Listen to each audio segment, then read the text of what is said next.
Just out here at my firewood station, and we are mid-season winter.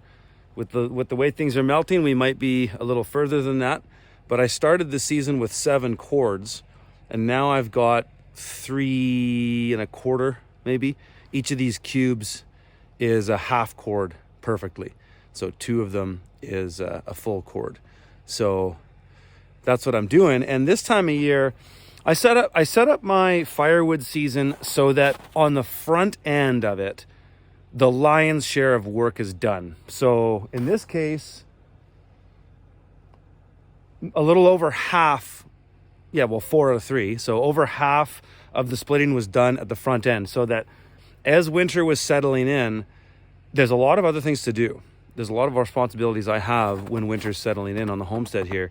And I don't want to have to be spending time splitting. So I like to do at least 50% or more of my splitting in the fall and have it done so that the most of the winter is a breeze. This time of year, I'm excited to get outside. I'm excited. We've had, there's always a little bit of lethargy over winter as in Western culture. And so we certainly have that as best as we can, though there's always homestead chores to do. But not having to do the firewood is nice. And we can chill out a little bit. And then come this time, I can get back into the chores, and it's exciting to do, and it's good exercise that I need. So I'm out here splitting. And the cool thing about where I'm at right now is now I've got a bunch of stuff to split, but I can split a day or two's worth of firewood in probably 20 minutes, because all this stuff some of it's already sort of split. Like this larch over here is sort of split, and these halves and quarters and thirds are easy to split now. And then I've got quite a bit of larch still. I've got some more pine here, fir and pine actually a bit. This is young fir, and there's some old pine there. I've got different types of wood to burn, and so it's kind of cool now when I actually stack up my little, this thing here. I'm stacking this up because I got to get the garage warm, because I'm streaming there tonight, and there'll be the Twitter Spaces afterwards.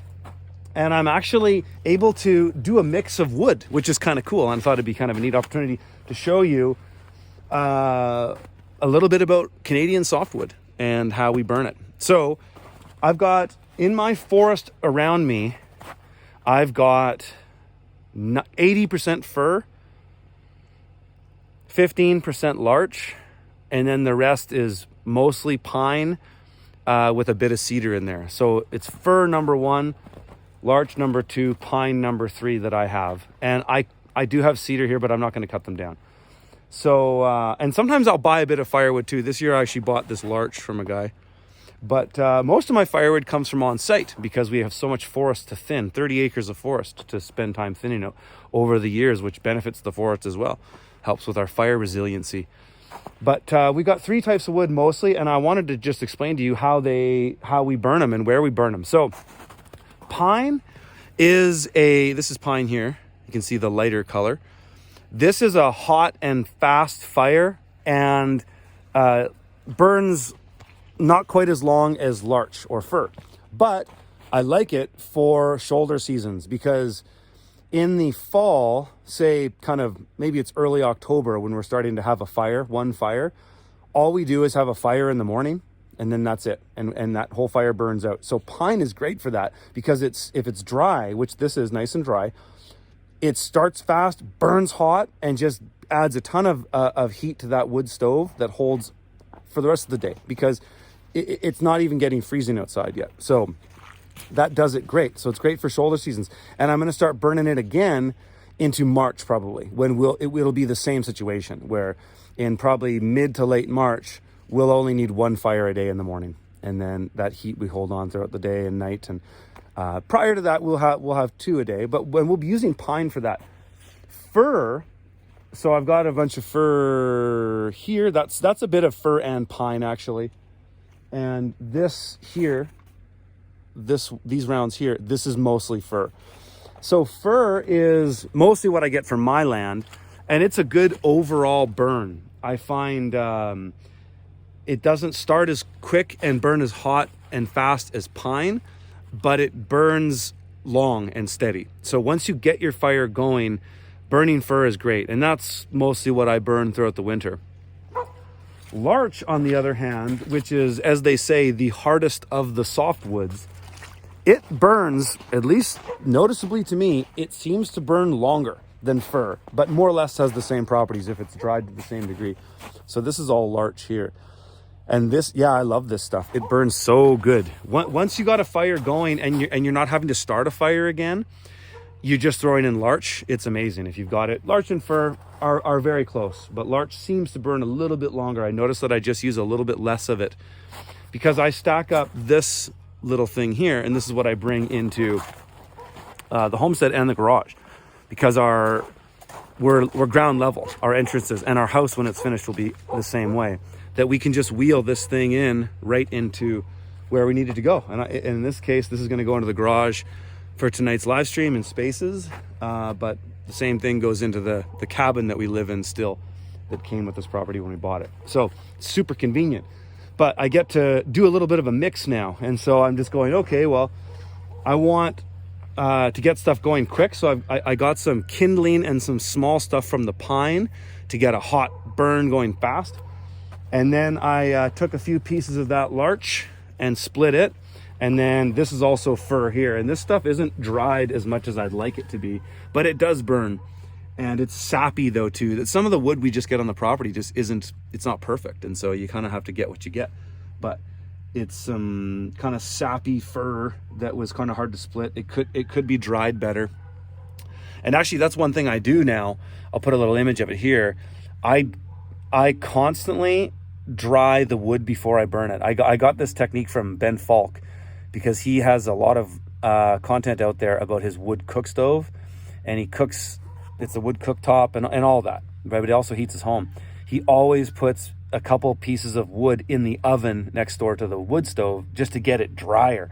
And I started doing that, not quite the same way as him, but just putting it on top of my wood stove and just to dry it out more, because why not? Man, does it make a difference. I burn so much less wood. It's unbelievable. This cube all winter has lasted at least 2 days. So at the coldest of the winter, we'd get 2 full days. You know, maybe during that 2-week spell, we'd get, call it 1.8 days out of that. But overall, it's been 2 days easy. Now, since winter's been so mild the last couple of weeks, one of these is lasting me 3 days. And so this is, what is it? I wrote it down on it somewhere, I thought. It's about 18 inches, or 20 inches wide by 4.5 feet tall. And it's one stick of firewood width. So you could figure out how many cords that is exactly. But that's what I burn in the cabin for about 2 days in the winter. And but I'll tell you, drying the firewood out constantly, wow, it's amazing. So one thing I'll say too, my setup here, it's the best it's been, but it's still not even close to where it's going to be. I use this cube system. I've talked about this in many videos. I move these with my skid steer, and we take these to where we're harvesting the wood on the property. So the cube goes right down to where the nearest landing, to where that tree got bucked. And it gets split to on a landing or close to it, and then goes right into the cube, and then that cube moves here, and then boom, that's all it's touched until it gets loaded to go into the house. And I like this system. Last year, I had all of these consolidated on top of and on top of one another. That was a mistake. These structures are okay, but they're not super strong. That doing that leads to them just breaking more. These are made by 48 by 48 inch pallets. And then every cut is 48 inches. So I can just basically bang out, split in a bunch of 2 by 4 by 8s and just crank these out. Fairly simple enough. I found putting plywood around the sides of them or along the back really makes a difference in the rigidity, as it would, just the sheer strength of the house. But what I'm going to do next year, so last year I had these stacked and tarped, wasn't that great.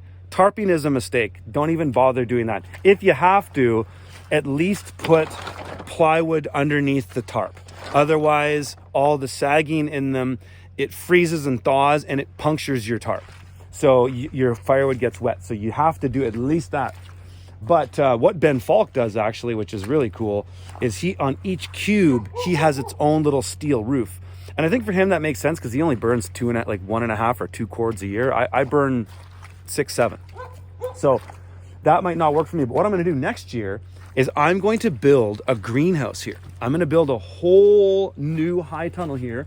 I'm hoping I can get it at least 55, maybe 60 feet long. And it'll be just like the tunnels that I have on the homestead that I got from growhoops.ca, guy named Andrew Manns. Awesome dudes. If you're a Canadian and you're looking for cheap high tunnels, a la, just like Farmer's Friend, it's the place to go. Anyway, so he's hooking me up with another one here, and I'd like to put another one on that terrace too. But this is going to be the firewood high tunnel, and it's going to have the whole front entrance will be open. It'll be like a bay door or something like that. The other entrance will just be sealed with a bit of ventilation at the top. And the idea is I'm going to load all of these cubes of firewood into that greenhouse down the line. So the skid steer will only come in one direction and come out. So I go down and put material stacking back throughout the season. And the sweet thing is about the greenhouse is that it'll be its own sort of passive curing station, a kiln, essentially, a solar kiln. And once I get that loaded up, all I'll need is a couple months of summer and just close that puppy up, keep the ventilation going so the humidity can escape, and just cook it. And that'll get it an extra bit dry. I mean, we leave them in the field for a while too. They dry a bit that way, kind of, if you buck them.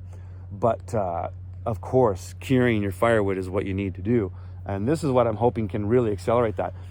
And the cool thing about this greenhouse is I'll probably be able to get 2 or 3 cubes side by side. So 2 or 3 rows of firewood. So I could technically stock up years of firewood and just have some of that be in 4 years cured, why not?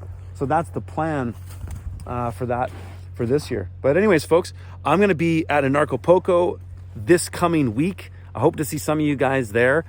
There's a lot of good speakers at it this year. And Jeff asked me to come every year for years. We've been friends for a long time. And since I started the homestead, just haven't been able to get off. But now with this snow melt, I just sent Jeff a text and I said, hey, any openings? Because I could just come down at the drop of a hat. And he's like, yeah, let's do it. So I'm coming down there, super, super stoked. So many good speakers, and the event is so dialed in now. From what I've heard, I haven't gone.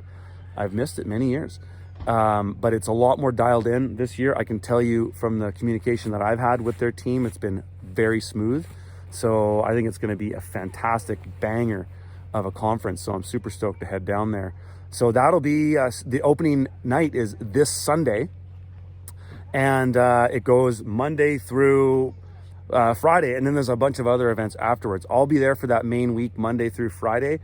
And then leaving on Saturday. But if any of you had a change of plans or you're in the area, you want to come down, if you haven't bought a ticket yet, you can save 10% with my coupon code here, Curtis, all caps. That'll get you 10% off and give a little kickback to me as well. So yeah, hope to see some of you folks down there. All right, see you in the next one.